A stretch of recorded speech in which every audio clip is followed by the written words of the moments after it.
queridos colegas, querida comunidad jurídica de Salta. Para mí es un enorme placer recibirlos esta tarde. Estoy acompañada por el secretario académico de nuestro consejo directivo, el doctor Jesús Bertrés, a quien le voy a ceder la palabra. Hola, doctor, bienvenido. Hola, Fanny, muchas gracias. Doctora del Cornejo, muchas gracias por su presencia. Muchas gracias por su presencia a todos. Me ha pedido Fanny que, si en nombre del consejo directivo, poder dedicarles unas palabras a esta que es la reapertura o la vuelta de nuevo puesta en marcha de esta Comisión de Cultura. Muchas gracias, Fanny, por la invitación y felicidades por la iniciativa y por tomar la posta de esta comisión que hace tiempo no estaba funcionando. Y pensando un poco en qué decir, y pensando un poco en la importancia de la cultura en su sentido amplio, ¿no? Con las tradiciones, las artes, el pensamiento, el modo de ser de un pueblo, la importancia de la cultura para el entramado de una sociedad, para el tejido de nuestra sociedad. Recuerdo un texto que había leído hace muchos años de un economista, Bernardo Klixberg, un economista orientado a la economía social y esa perspectiva, y en un libro del año 2007, se llama Primero la gente, ese libro tenía un capítulo que decía ¿por qué la cultura es clave para el desarrollo? Y les voy a leer simplemente algunos fragmentos de este capítulo. Bernardo Klixberg junto a Amartya Sen, un premio Nobel de Economía, ellos decían de que diversas investigaciones mostraban que hay ciertos factores extraeconómicos que inciden fuertemente en el progreso y en la sustentabilidad del desarrollo de las naciones y de los pueblos. Que el desarrollo de un pueblo no va a estar basado únicamente en los factores macroeconómicos o económicos, tasa de inflación, producto bruto y demás, sino que hay muchos factores extraeconómicos que inciden en eso. Y esos factores se los denomina el capital social. Y el capital social tiene mucho que ver con la cultura de la sociedad. Él se identifica actualmente la existencia, de 4 tipos de capital: el capital natural, el capital construido por la sociedad, el capital financiero y finalmente el capital social del pueblo. Y el capital social tiene por lo menos 4 dimensiones. La primera es el clima de confianza en las relaciones interpersonales. ¿En qué medida confían unos a otros en una sociedad? Y lo traslado a nuestro ámbito. ¿En qué medida confiamos nosotros en nuestros colegas, en nuestros pares? ¿En qué medida confiamos entre nosotros, no? La segunda dimensión del capital social es la capacidad de asociatividad, la capacidad de una sociedad para construir formas de cooperación, de promover la efectiva vinculación y solidaridad entre las personas y sus grupos. El tercer componente del capital social es la conciencia cívica, el civismo, el compromiso que tenemos por las cuestiones públicas, por las cuestiones comunes. Y el cuarto componente, absolutamente decisivo, dice Bernardo Klixberg, son los valores éticos que predominan en una sociedad. Y así este capital social, conformado por los niveles de confianza, la capacidad de asociatividad, la conciencia cívica y los valores éticos predominantes, tienen la más alta relevancia para el desarrollo y la democracia. Y frente a la pregunta ¿cómo construimos capital social o cómo se construye el capital social?, afirmar la respuesta en primer lugar pasa por la cultura y la educación. El capital social opera activamente a través de la cultura y a través de su ejercicio fortalece los valores culturales que le dan vida. La cultura es el sustrato de uno de los más, es así el sustrato de uno de los mayores capitales de una sociedad. El peso del capital social, silencioso, invisible a los ojos, pero incidente todos los días, es donde confluyen la cultura y los valores. Y han sido fundamentales en todos los procesos históricos contemporáneos, desde los logros de las economías más exitosas, como el caso de los países nórdicos, hasta el fracaso de gran escala de Wall Street y la crisis mundial actual. Este libro es de la época de la crisis de las hipotecas y demás del 2007, 2008. Y trayendo a esto, yo pensaba también, ¿por qué una comisión de cultura en el Colegio de Abogados? ¿Qué vínculos tiene? y leyendo por ahí algunos comentarios un tanto maliciosos que aparecen en algunos grupos de WhatsApp, en el que estaba, donde algunos colegas cuestionaban la pertinencia, yo justamente me planteaba ante una sociedad que demanda de capital social, ante una colegiatura que demanda que reforcemos ese capital social, celebro hoy y celebramos del Consejo Directivo esta reapertura de la Comisión de Cultura para que sea un espacio de encuentro desde otros ámbitos, para que sea un espacio de enriquecernos de manera personal a través de la reflexión en las distintas expresiones que seguramente iremos viendo a lo largo de la labor que realice la comisión, Fanny, su coordinadora, y que nos permita volver a conectarnos a nosotros y a construir comunidad como colegas, comunidad como abogados y capital social en definitiva como colegio. Yo, nuevamente, y en nombre del Consejo Directivo, de nuestro presidente que está de viaje en Buenos Aires, el doctor Sergio Dialene, que no pudo estar presente, los felicito a quienes están hoy aquí presentes, a quienes van a seguir la transmisión y compartir esto, a Fanny como coordinadora, como impulsora, y lógicamente al doctor Abel Cornejo por acompañarnos en este primer encuentro, que esperemos que sean varios Sí. a lo largo del año, para que todos, en definitiva, a través de la promoción de la cultura y a través de la promoción del encuentro, del pensamiento y de la reflexión, mejoremos un poco como colegas, como profesionales, pero también como personas. Así que Fanny, te felicito nuevamente, muchas gracias por la invitación y todos los éxitos para esta nueva etapa de la Comisión de Cultura. Voy a romper la formalidad para saludarlo. Muchas gracias. Por favor. Muchas gracias.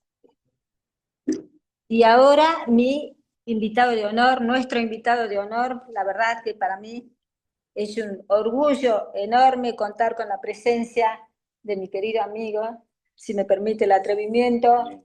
Bienvenido, doctor Abel Cornejo. Muchas gracias. Si me permiten, los que están acá presentes, el doctor Jesús, agradecerles por estas palabras, por esta bendición, si se quiere, para que todo salga bonito. El doctor Abel Cornejo es abogado, procurador, egresado de la Universidad de Buenos Aires, doctor en Ciencias Penales, se desempeñó como juez de la Corte de Justicia de Salta y en el Fuero Federal, fue ministro de Seguridad y Justicia de nuestra provincia, procurador también de la provincia, presidente del Consejo de la Magistratura, fue el primer director de la carrera de especialización en Ciencias Penales en la Universidad Católica de Salta, presidente de la Academia Güemesiana, autor de 5 libros de Derecho, ya lo estoy haciendo autor, doctor, codirector, falta, ¿no? Siempre hay que desarrollar nuevas habilidades, nuevos horizontes. Codirector de la Constitución de Salta, anotada, comentada y concordada, publicó en varias revistas y diarios especializados artículos sobre derecho, sobre historia y principalmente cultura. Miembro de la Academia Nacional de Ciencias Morales y Políticas, descendiente del general Arenales. Reitero, doctor, no cabe en mi corazón la emoción por que usted reabra esta Comisión de Cultura junto con nosotros. Bueno, muchísimas gracias. Vamos a poner más acá, sí. Si no estoy dando media espalda a la gente. Avisen si no se oye, por favor, ¿no? En primer lugar, yo quiero agradecerles. Para mí siempre es mucho más que un gusto y un honor, es una alegría estar en el Colegio de Abogados. Nunca he ejercido la profesión de abogado porque empecé a trabajar a los 18 años en tribunales, después he estado 40 años en la justicia, demasiado para mi gusto, pero bueno. Pero el Colegio de Abogados tiene una larga lucha en la defensa de las instituciones y además en la defensa de la democracia, que es lo que estábamos hablando antes de empezar en la previa, antes de empezar esta tarde. Lo escuchaba recién al doctor Bertrés con que siempre hay sectores refractarios al tema de la cultura. Hay que acordarse de algunos abogados salteños ilustres que han sido escritores que han tenido trascendencia nacional e internacional, ¿no? Bernardo Frías, por ejemplo, Joaquín Castellanos, otro, Sí. y tantos otros, y ni hablar en el orden nacional, ¿no? Desde 1810 para acá, empezando por, siempre se habla de General Belgrano, y en realidad el doctor Manuel Belgrano, Sí. autor de muchas obras también importantísimas, de Mariano Moreno. Mariano Moreno, que es una figura central no solamente de la Revolución de Mayo, sino del pensamiento de la libertad en América del Sur. Y yo esta tarde había pensado, porque se cumplen justamente 61 años de esa visita, cómo fue y quién lo trajo a Jorge Luis Borges a Salta por primera vez. Borges estuvo 2 veces en Salta, una en 1964 y otra en 1979. La de 1964, por las características de los personajes, es la que ha pasado en realidad a la historia. Y no quiero que nadie se aflija por cantidad de cosas que vaya a decir, yo no soy de hablar largo, y si estoy empezando a hablar largo por cuestiones de vejez, ustedes levantan la mano y terminamos la cuestión. Y también que puedan participar, obviamente, ¿no? Yo he traído por escrito por motivo que ya les voy a explicar. No suelo leer cuando hablo, pero acá sí tengo que leer un poquito. A Borges lo trae a Salta un señor que se llamó José Edmundo Clemente. José Edmundo Clemente, nadie sabe, nació en esta provincia, fue director de la Biblioteca Nacional, nada menos, y fue una de las pocas personas que realmente se puede decir que ha sido amigo directo de Borges.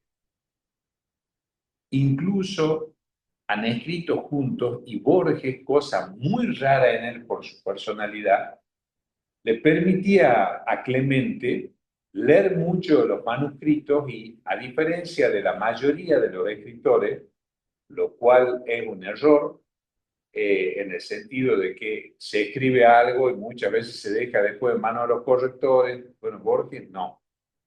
Borges es alguien que, por ejemplo, cuando estaba inspirado en componer una poesía, él iba repitiendo una palabra e iba cambiando las palabras, tenía una memoria prodigiosa, hasta tanto él podía no darle rima, sino sentido al poema. Acuérdense además que Borges es un personaje que ha influido en un escritor como Humberto Eco, por ejemplo. El nombre de la rosa, en realidad, es una interpretación literaria que se hace sobre el poema El Golem. Entonces, bueno, y de ahí está la parte, lo que ha quedado de la leyenda negra, que porque Borges no fue premio Nobel, entonces algunos sacaban que decía que Borges había dicho en un reportaje con Bernardo Neustadt que la democracia era un capricho de la estadística. Fue un hombre conservador, sin ninguna duda, pero no hace mucho falleció Mario Vargas Llosa, a quien Borges no trató bien la vez que se encontraron, porque Vargas Llosa lo fue a visitar a su casa de la calle Maipú, y Borges vivía muy austeramente. Entonces descubrió una mancha de humedad en el techo. Y le dice, porque muchos le decían maestro, Borges dice, mire maestro, aquí hay una mancha de humedad. Y Borges le contestó con su ironía habitual, yo pensaba que íbamos a hablar de literatura y no de arquitectura, ¿no? Pero eran las cosas características que él tenía. Tal vez esas cosas muchas veces los alejaba, pero sin embargo, cuando va Borges a los Estados Unidos, es una especie de rockstar, ¿no? Ahí se acaba de publicar un libro, de una serie de conferencias que da Borges en los Estados Unidos, en una universidad de los primeros cursos, donde hay gente muy joven. Borges es un hombre grande, un hombre mayor, y sin embargo, él tiene una gran llegada a la juventud, y bueno, no fue premio Nobel, y sin embargo, hoy todavía es el escritor, no uno, es el escritor más citado y más buscado y está traducido a 19 idiomas. Solo para que se dé una idea, en la Universidad de Harvard, la biblioteca de Harvard tiene como 5 pisos. Una de las salas de Harvard, que es inmensa, que no es una biblioteca de autores latinoamericanos, sino de autores anglosajones, se llama Jorge Luis Borges, y está el busto de Borges a la entrada de esa sala. Y cuando Clemente decide traerlo a Salta, claro, imagínense esa Salta de una bohemia extraordinaria que se ha perdido, una bohemia muy culta. Era la época de Jaime Dávalos, del Puchi Leguizamón, del Coco Botelli, de Raúl Araujo Anzuategui, entre tantos, ¿no?, que integraban esa parte del grupo de Manuel J. Castilla, sin duda, lo que fue el grupo La Carpa, Sí. parte del grupo La Carpa, otros libres pensadores, pero en cualquier caso... Sara San Martín de Dávalos la encabezaba, ¿no, doctor? Sí, claro. Sí. Sara San Martín de Dávalos, que estaba casada con Arturo Dávalos, hermano de Jaime e hijo de Juan Carlos, otro gran poeta salteño, ¿no? Sí, sí. Bueno, toda esa bohemia que lamentablemente se perdió, no porque no la haya ahora, sino porque alcanzaron una proyección nacional y continental. Esa gente es la que, con la que se contacta José Edmundo Clemente, y Borges, que ya estaba ciego por esa época, viene acompañado de María Esther Vázquez, que para los que tengan interés en conocer no solamente la obra literaria de Borges, sino características de su personalidad, yo siempre recomiendo de todas las biografías que se han escrito sobre Borges, que son varias, hay una muy buena, la de Rodolfo Braselli, por ejemplo, pero esta de María Esther Vázquez, que es una gran escritora, se llama Borges, Esplendor y Derrota. Es un libro fantástico ese, ¿no? Entre otras cosas aparece esta visita a Salmo y aparece el Borges internacional, el Borges que se sentaba en un bar de Alemania y pensaban que era un noble alemán por la perfección con que hablaba el idioma. Sí. Tenía por costumbre ir, por ejemplo, a bares de Escocia o a bares de Inglaterra a tomar un café porque no tomaba alcohol o tomaba té. Y empezaba a hablar gaélico, que es el idioma anterior al inglés, el precedente al inglés, entonces pensaban que era un extraterrestre, nadie entendía en qué estaba hablando. Claro. Esa es una forma irónica que él tenía. Pero hay algo que nunca se dice, que es lo que a mí más me impacta de todo. Él pues tenía 11 años, subiendo al departamento donde vivió su madre, Leonora Acevedo, hasta los 99 años, 100, algunos dicen 99, otros 100, porque antes había confusión con el asiento, los registros parroquiales, se pega en la frente contra una ventana oxidada y tiene un principio de septicemia que es el origen de su ceguera, pero eso hace también que él nunca sea bachiller, ni estudie nada, es un autodidacta que aprende a hablar inglés, que aprende a hablar francés, que aprende a hablar español, a la perfección español. Yo digo a propósito que habla español, porque los miembros de la Real Academia Española, hay una anécdota que dice que no lo hicieron miembro correspondiente porque tenían miedo justamente de tal era la pureza, la forma y las obsesiones de Borges por la filología, que es la historia del lenguaje de los pueblos, que pudiesen ser corregidos por alguien que no tenía título universitario. Ese era Borges, ¿no? Su fascinación por la mitología de los países nórdicos, más algunos otros temas, especialmente el tiempo. ¿Por qué yo he escrito esto como me pidieron en su momento de Borges en Salta? Porque dicen que cuando uno lo invitaba a Borges, era un ser inefable en el sentido que no se puede describir con palabras, ¿no? Entonces, por ejemplo, estaba aquí esta tarde con nosotros, podría haber estado tranquilamente, ¿no?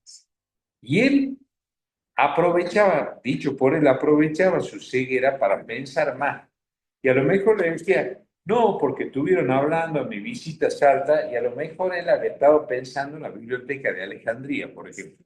Y él se había convencido que esa tarde había habido una discusión porque es como que ficcionaba la realidad. Es impresionante, doctor, si me permite la Sí. intromisión, que Borges veía a su ceguera esa enfermedad, a eso que uno ni siquiera se lo puede imaginar, como un atardecer, Así, que le vino de repente. así es. Entonces, ahora le voy a leer un poquito de eso. Ajá. Y era el otoño de 1964, el mes de mayo, cuando Jorge Francisco Isidoro Luis Borges, o simplemente Jorge Luis Borges, acompañado de María Esther Vázquez, llegó de visita a Salta. Merced a la gestión del escritor salteño radicado en Buenos Aires, en ese entonces director de la Biblioteca Nacional, José Edmundo Clemente. Hacía poco que Borges había regresado al país luego de permanecer casi 2 años en los Estados Unidos. Y ahí, en Estados Unidos, tenía una particularidad, ¿no? Cuando va esos 2 años que estuvo dando, después vuelve en 1976, pero en esos años previos, él decía que, como en todos los países que fueron colonias de otros, el lenguaje pierde su pureza. Entonces él hablaba en un inglés tan puro que muchas veces no le entendían. Una característica muy propia de él. En ese entonces había dado charlas y conferencias sobre José Hernández y Leopoldo Lugones en la Universidad de Austin, en Texas. Acá hay que hacer una salvedad sobre esto, ¿no? Nosotros hablamos del Borges que influye en Humberto Eco, el que está guiado por la mitología de los países nórdicos, pero tiene otra obsesión Borges, ¿no? Que son los compadritos y los malevos. Por eso tiene un libro que se llama Para las 6 cuerdas, que son todas milongas tangueras. Se ha grabado la milonga de Juan Muraña, por ejemplo, y él tiene como esa especie de fijación por un lado. Y la otra cuestión que tiene Borges es la poesía gauchesca. Por eso es que va a hablar de Leopoldo Lugones, por ejemplo, ¿no? Él tiene, y de José Hernández, que tiene si bien Borges no lo conoce a José Hernández, inmediatamente anterior a él tiene una relación ambivalente porque, por un lado, se fascina con el Martín Fierro y, por otro lado, un gran crítico porque dice que ahí se inventó la viveza criolla, que tantos dolores de cabeza nos trae en Argentina, dice la viveza criolla, ¿no? Y después, en 1976, vuelve a hablar solamente también de poesía gauchesca a los Estados Unidos. Otra cosa que les quiero hacer acordar, antes del surrealismo, hay un movimiento artístico a nivel internacional que es el cubismo, y Borges rara vez se refiere a quién fueron o quién fue su maestro. Y él dice que su maestro fue Rafael Cancinos Assens, que era un poeta y un escritor español cosmopolita, que es el fundador del cubismo, que llama ese movimiento literario. ¿Saben quién fue cubista también, por ejemplo? Pablo Picasso, ¿no? No hay que engañarse con eso porque por ahí hay gente que presume así de culturosa que dice, porque como Picasso fue surrealista, nunca lo fue. Picasso fue cubista, es anterior al surrealismo. El movimiento inmediatamente anterior viene el romanticismo, el modernismo, el cubismo y recién el surrealismo. Y el cubismo es un movimiento que ha tenido tanta fuerza el surrealismo y tantos cultores que por ahí el cubismo queda medio olvidado, pero Borges de alguna manera también era un cubista porque en la obra poética ustedes podrán ver que sale si lo comparamos con Rubén Darío, que es un gigante de la poesía, por ejemplo, pero ya Borges tiene sonetos extraordinarios como Everness, por ejemplo, que tiene musicalidad, reúne todos los requisitos literarios del soneto. El Golem mismo, que no es un soneto, pero es una poesía con una rima exquisita, pero tiene el poema conjetural, por ejemplo, donde en poesía describe cómo lo matan a Narciso Francisco Laprida, que fue nada menos que quien presidió el Congreso de la Independencia Argentina, ¿no? Se imagina Borges el final de Laprida, que entran a lancearlo a su casa en San Juan, en el poema conjetural. El poema de los dones, por ejemplo, otro poema extraordinario de Borges. también tiene esa característica. ¿Qué más sucede con Borges? Su obsesión por el tiempo, ¿no? Entonces, cuando en Perú le dan la Orden del Sol, él recita y lo lleva a escribir en 1964 unos versos que dicen: ya no es mágico el mundo, te han dejado. Ya no compartirás la clara luna ni los lentos jardines. Ya no hay una luna que no sea espejo del pasado, cristal de soledad, sol de agonías. Adiós a las mutuas manos y las sienes que acercaba el amor. Hoy solo tienes la fiel memoria y los desiertos días. Nadie pierde, repites vanamente, sino lo que no tiene y no ha tenido nunca. Pero no basta ser valiente para aprender el arte del olvido. Un símbolo, una rosa te desgarra y te puede matar una guitarra. Ahí está Borges de cuerpo entero. Fíjense todas las cosas que hace.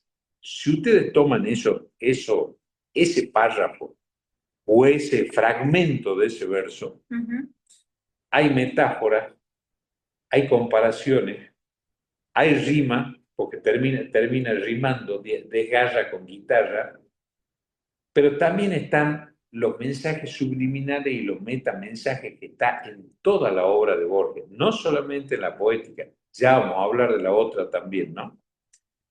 Y dice que quienes recuerdan la tertulia en el Pajarito Velarde cuentan que en aquella oportunidad Borges, en su erudita conversación, no esquivó referirse a filósofos y literatos que de algún modo influyeron en su obra.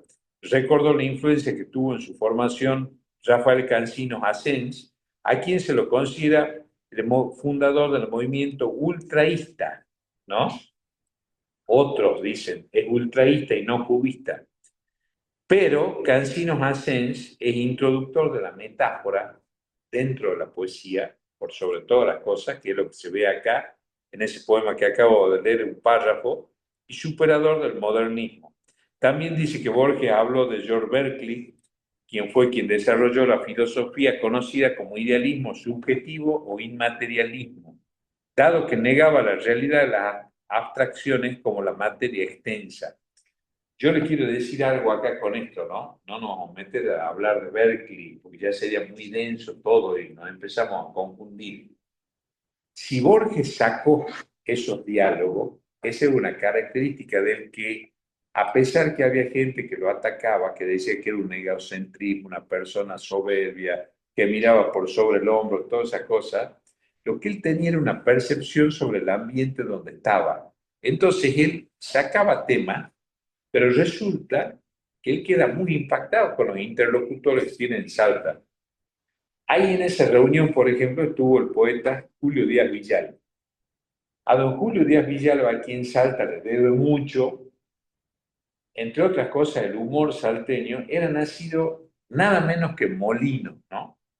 Y Julio Díaz Villalba pasa la historia por los casos de Colla Martín Bustamante.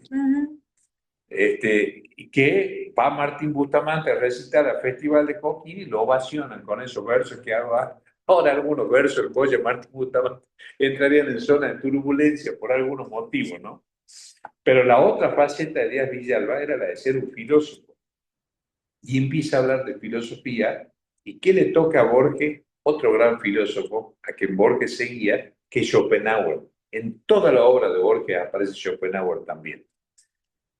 Recordó, dicen los que fueron a esa reunión, que Tlön Oqvar Urbis Tertius, escrito alrededor de 1940, se imaginó un mundo al que Borges llama Tlön, en donde el idealismo filosófico del siglo XVII de Berkeley propende a que todas las cualidades dependan enteramente de la percepción sensible.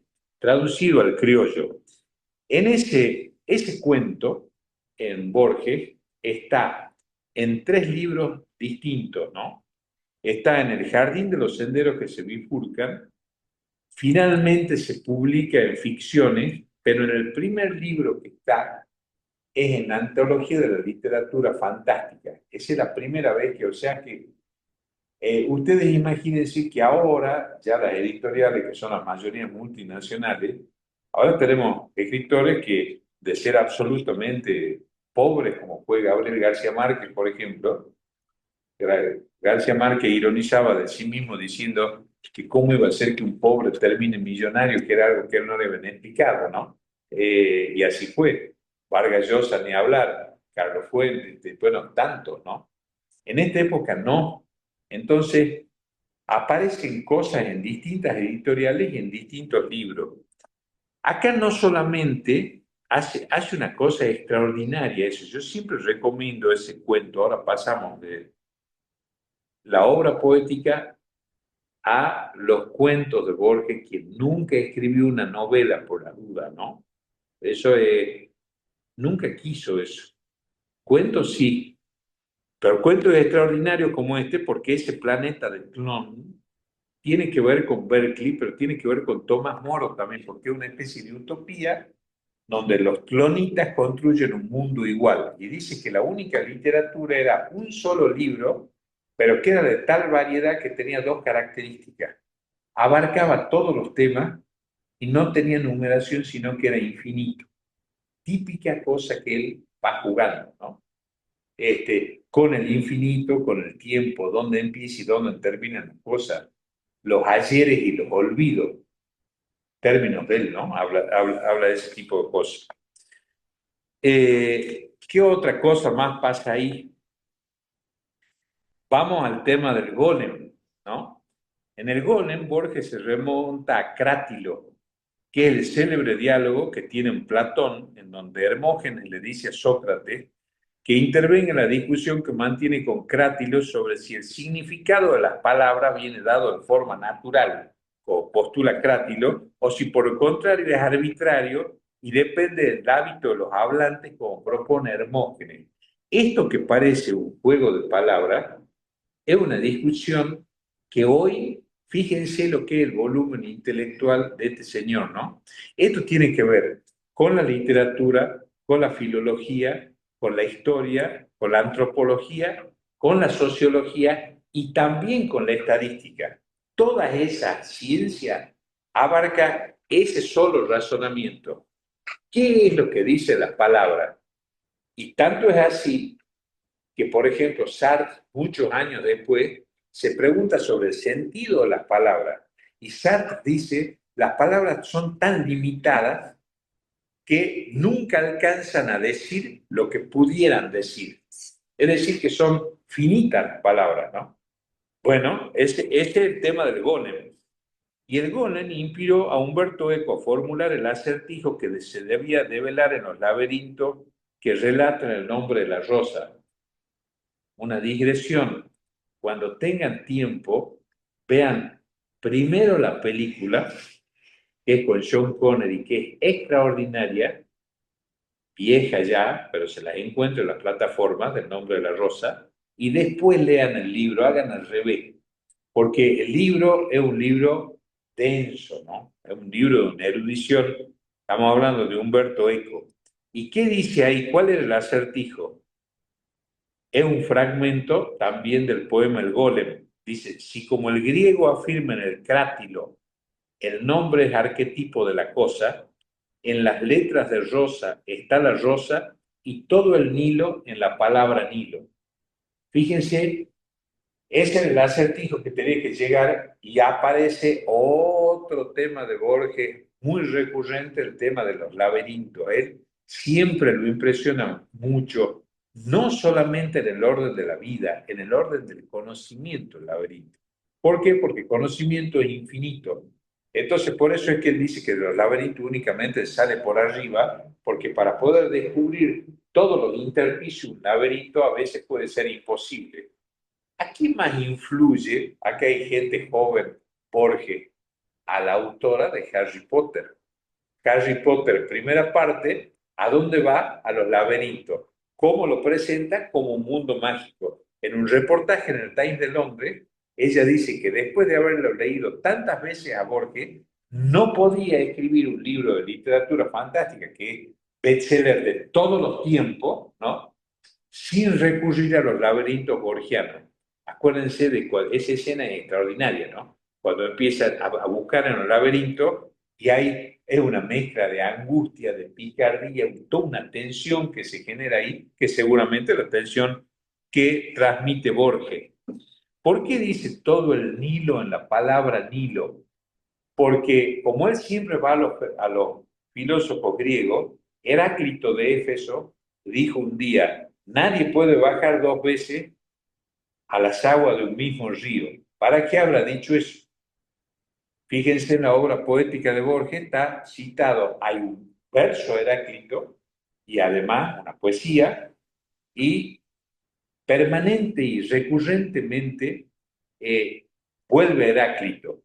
¿Por qué? Porque la filosofía se empezaba a discutir entre la trascendencia y la inmanencia, problema que hasta ahora no se ha resuelto. Pero Borges lo planteaba también de su literatura, ¿no? Salta sabemos que es un lugar de fe, ¿no? Borges no era creyente. Transita por atávicos sentimientos piadosos. Y Borges, no podía ser de otra manera, introduce el tema de la fe esa noche porque era un gran provocador. Por supuesto que los que estaban sentados ahí era un grupo de apóstatas, pero que bueno, se prestaba a esa discusión, pero todos tenían finalmente la angustia si hay un ser superior o no, ¿no? Lo cuenta María Esther Vázquez en su libro. Y la comprensión de ese ser universal, omnipotente, infalible, que a raíz de ello descubre Berkeley una justificación. Y entonces, a raíz de todo esto que le estoy hablando, de la trascendencia y la inmanencia, en 1969 Borges escribe el Elogio a la sombra, donde les voy a leer en uno de los poemas que le dedica a Heráclito otro párrafo. Heráclito dijo, nadie baja 2 veces al agua, a las aguas del mismo río porque agua que pasa no vuelve a pasar, ¿no? Eso ya es parte del folclore argentino en Mendoza, la tonada mendocina, pero tiene también de la teoría de inmanencia. Pero Borges dice, el río me arrebata y soy ese río. De una materia deleznable fui hecho, de misterioso tiempo. ¿Acaso el manantial está en mí? ¿Acaso de mi sombra surgen fatales e ilusorios los días? Fíjense todo lo que dice con tan pocas palabras, ¿no? Y cuando escribió las poesías que integran otro libro que se llama El Hacedor, ahí va a incursionar, además de las temporalidades, la finitud y las caducidades, en otra obsesión, en un poema fantástico que se llama El Ajedrez, otra de las obsesiones de Borges, ¿no? Fíjense cómo se van relacionando cosas, los laberintos, el tiempo, la inmanencia, la trascendencia, y lo conduce todo eso a un tablero de ajedrez y dice así: cuando los jugadores se hayan ido, cuando el tiempo los haya consumido, ciertamente no habrá cesado el rito. En el oriente se encendió esta guerra, cuyo anfiteatro es hoy la tierra. Miren la actualidad de lo que estamos hablando aparte, ¿no? Como el otro, este juego es infinito. El ajedrez puede ser infinito. ¿Cuándo quedó demostrado que el ajedrez puede ser infinito? Cuando un señor que era campeón mundial de ajedrez, que se llama Garry Kasparov, que vive, se enfrenta a una máquina. Todavía no hablábamos de inteligencia artificial, pero ya Borges hablaba de forma infinita de la inteligencia supraterrenal, ¿no? Entonces, no es que era un adivino ni muchas de estas cosas, sino en los ejercicios intelectuales que él estaba inmerso, ¿no? Y el Deep Blue le gana a Kasparov y se cumple una teoría borgiana, porque cuando Borges dice que el ajedrez es infinito, todos los ajedrecistas dicen, está loco. Te dan jaque mate, se terminó. Y sin embargo, viene una máquina que le gana al campeón mundial de ajedrez porque por la serie de algoritmos que va generando la máquina en ese momento, esto sucedió hace mucho más de 20 años, ¿no? Le gana al campeón mundial de ajedrez. Es infinito, ¿no? Sí, ¿eh? Porque esa máquina puede seguir generando algoritmos ajedrecísticos, por ejemplo. En Heráclito también, como le decía, descubre la inmanencia y dice, hay una parte específica que escribe Borges, dice como cuando afirma, tu materia es el tiempo, el incesante tiempo. Tu materia es el tiempo, dice. A nosotros siempre nos enseñan en filosofía que el tiempo es inmaterial, inasible e inaccesible. Nosotros no conocemos el futuro, conocemos una versión del ayer que siempre es subjetiva, porque de acuerdo a quien la escribió, y el presente que es efímero, ¿no es cierto? Entonces dice, eres cada solitario instante. Y en Historia de la Eternidad, en su segunda versión de Heráclito, dice que las generaciones de los hombres no dejarán caer. Nadie baja dos veces a las aguas del mismo río. Y yo quiero culminar, porque si no podríamos hablar ya 1000 horas sobre eso, con dos cosas, ¿no? ¿Qué más apareció esa noche ahí? Le saca otro tema Borges a todo este grupo de sabios. Él dice que era una especie de aquelarre, que el aquelarre era la reunión de las brujas, ¿no? Entonces dice, aparece un filósofo que fue como maldecido en su momento, que es Baruch Spinoza, muy admirado por Borges, que es uno de los tres racionalistas de la filosofía del siglo XVII, junto a Descartes y a Leibniz, también seguidos por Borges, ¿no? Entonces, como era estudioso del Talmud y de la Cábala, en toda la obra borgiana van a encontrar citas transformadas del Talmud, cifras de la Cábala, citas de la Cábala, y también tiene un gran poema Borges que se llama Fragmentos de un Evangelio Apócrifo. En Fragmentos de un Evangelio Apócrifo, en el Evangelio, dice, los últimos serán los primeros. Acá ya entra una postura medio herética, Borges dice, pero muy real, ¿no?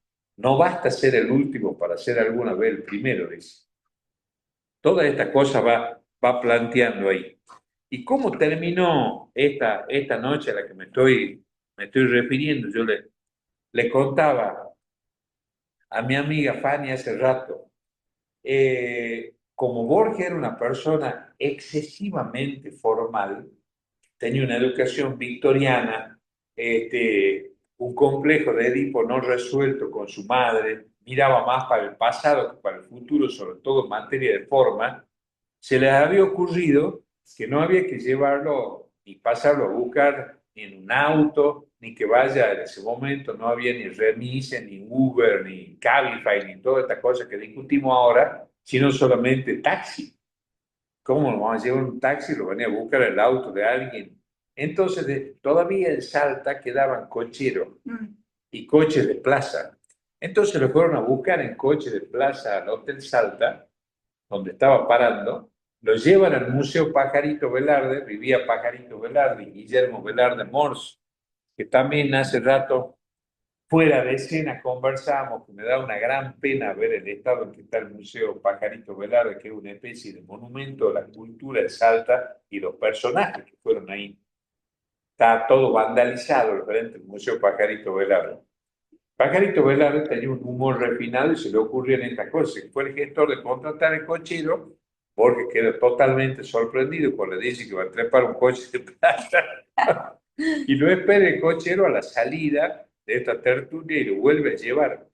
Y cuando él va volviendo al Hotel Salta, relata María Esther Vázquez, que le dice, yo que he sido una persona que se ha resistido a ser feliz, tal vez haya tenido una aproximación a la felicidad. O sea, fíjense, si alguien que era tan severo con sí mismo, tan autoexigente, ¿no? Ese detalle es como que le cambió la noche, ¿no? Más allá que todos los personajes que estaban reunidos ahí, entrañables, por cierto, de la cultura de Salta y de los afectos profundos de Salta, tenían inteligencia suficiente para ser grandes anfitriones y poder adivinar cuál era la conversación que él tenía que dar, todavía no había dado ninguna conferencia en Salta, tenía que hablar 2 horas al día siguiente por Radio Nacional, tenía que dar una conferencia y más, pero logran algo extraordinario, que es que María Esther Vázquez le dice a Borges que ya tenían que irse, porque él estaba dispuesto a seguir, que era algo absolutamente atípico que sucediese. Así que yo pensé que para esta tarde, en la Comisión de Cultura del Colegio de Abogados, traer al escritor argentino más grande de todos los tiempos y muy difícil que sea superado en los tiempos por venir, no porque no se pueda, sino porque, como ocurre en las distintas disciplinas que la Argentina tiene, esas individualidades que son descollantes a nivel planetario, ¿no? Bueno, este es un caso que haya elegido venir a nuestra ciudad, que se haya embebido la cultura de nuestra tierra, le tocaron samba, el Coco Botelli en el piano del Pajarito Velarde. Hay una foto que inmortaliza ese momento con Borges extasiado con el folclore salteño, pero sobre todo lo que una provincia que en ese momento, estamos hablando de 62 años atrás, sí tenía un renombre por el folclore, por su poeta, más encasillado en el folclore, se da como una especie de cenáculo de sabio que Borges íntimamente, no lo dijo, pero sin duda sintió que estaban a su nivel.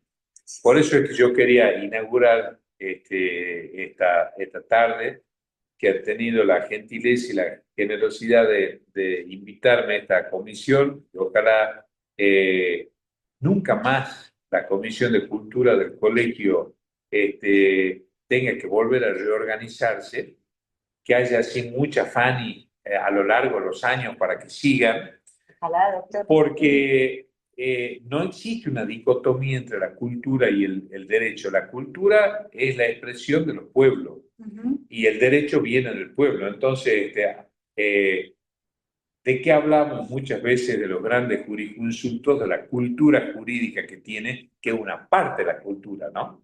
Eso es lo extraordinario que tiene la cultura, que es abarcadora.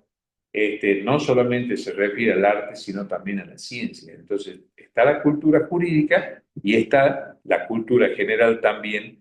Y en un lugar donde se busca el cumplimiento de la ley, se busca el sostenimiento de las instituciones, se busca que sea una escuela de democracia, es importantísimo que la cultura popular, aún hablando de Borges, que no era cultor precisamente, él en su personalidad de la cultura popular, y sin embargo tenía una enorme fascinación por la cultura popular. Si no, hay que leer cuando va en busca de por dónde caminaba en los barrios de Palermo, Evaristo Carriego, y tenía toda una fascinación por las esquinas rosadas, la esquina sí, rosada, el arrabal porteño, del sur, ¿no? Sí. El sur, que se refería al sur al sur de la ciudad y cómo iba evolucionando el sur también, y del sur viene el tango. Claro. Una fascinación por el tango también, sin duda. Bueno, todo eso es cultura y no creo yo que sean moléculas o partículas, sino que en realidad es un todo. Y particularmente, no solo en la vida de los abogados, ¿no? Sino que también debería ser en la vida de los magistrados el tema. Todo, institucionalmente. Digo esto para cerrar porque yo siempre he creído, y ahora lo puedo decir con total y absoluta convicción y autoridad, que hace ya mucho que no estoy en la justicia, ¿qué nos enseña a nosotros en la facultad? Siempre los abogados son y deben ser auxiliares de la justicia. Y también hay que recordar siempre, como yo lo decía en el Consejo de la Magistratura, mucho eso, porque por ahí, por algunas preguntas, por algunas cosas, en realidad estamos sentados frente a un colega, ¿no? Cuando está dando examen. Todo el respeto que eso significa. Y auxiliar de la justicia, porque hay que acordarse que para ser juez, para ser fiscal, para ser defensor o asesor de incapaces, primero que nada hay que ser abogado, ¿no? Este país ha tenido enormes juristas con un conocimiento intelectual o artístico imponente, como por ejemplo, yo que me dedico al derecho penal, y con eso me despido, Sebastián Soler, hay una faceta que nadie la conoce. Sebastián Soler llega huérfano a la Argentina porque era catalán, lo embarcan siendo una criatura en un barco y lo reciben en el puerto de Buenos Aires y ha sido un enorme intérprete y ejecutante de guitarra y tocaba partituras clásicas aprendidas, como reitero, como autodidacta, y ha sido uno de los grandes penalistas que tiene la Argentina hasta el día de hoy, por ejemplo. Sí, ahí vemos la relación que existe entre estas personas como esos, tantos ejemplos, ¿no? Así que muchísimas gracias. Gracias a usted. Permítame, doctor, tomarme el atrevimiento de comentarles a los colegas presentes que usted tiene una página web que a mí me llamó poderosamente la atención porque he observado que compone, escribe, tiene una poesía muy bonita, una elegía, que se refiere a los recuerdos, al pasado. ¿Usted me podría contar, por favor, nos podría contar un poquito de esa elegía del recuerdo que tanto me cautivó, doctor? Y los invito a los colegas que por favor la lean. Yo siempre tenía como asignatura pendiente el tema cultural. Esa página se llama Salta Escultura. Sí, exacto, doctor. Se llama Salta Escultura con la absoluta convicción de que en Salta se respira cultura, así como dice, cada esquina un cantor. Cada ¿no? esquina un cantor. Bueno, tenemos en cada esquina un cantor, en cada esquina un poeta. Somos, creo que, la única universidad que en su lema, como tiene la Universidad Nacional de Salta, una frase de Manuel J. Castilla que dice: el saber viene de mi tierra, sabia frase por otra parte. Castilla, un poeta enorme, ¿no? De trascendencia también, mucho más allá de nuestra frontera. Y el tema por ejemplo, ese de la elegía del recuerdo, yo creo que la inspiración no nace de hechos extraordinarios, puede aparecer, ¿no? De hechos extraordinarios, pero nace de hechos de la vida cotidiana. Yo siempre me acuerdo que en derecho romano se decía que los primeros descriptores de la realidad eran los poetas, ¿no? En la antigua Grecia. Sí. Y en las cosas comunes uno encuentra la inspiración. Esa elegía del recuerdo viene porque un hijo mío que vive la mitad acá, la mitad del año, de la otra mitad en Estados Unidos, siempre me hace acordar a mi viejo que sostenía que los hijos no es que quieran, los padres no es que quieran más a los hijos, sino que es un amor distinto, ¿no? Y siempre cuando se va un hijo, por más que uno sepa que pueda volver todo, cuando se va mucho tiempo, uno piensa, ¿no? Yo tuve 2 hijos que se me fueron. Uno volvió por suerte y vive acá, y el otro que sigue viajero, más mi hija mujer, que es la luz de mis ojos, que vive en Buenos Aires, ¿no? Entonces tengo así esa proximidad y lejanía, digamos. Y justo el año pasado, cuando se iba a ir, el día que se iba, yo estaba esperando que termine de hacer la valija, y yo vivo en una casa vieja donde hay una escalera que sube una habitación, y se me ocurrió en esa escalera, se me vino a la cabeza que en esa casa habían ido mis abuelas, habían ido tíos míos muy queridos, ahí apareció la elegía del recuerdo. Son momentos de sensibilidad, ¿no? Que son...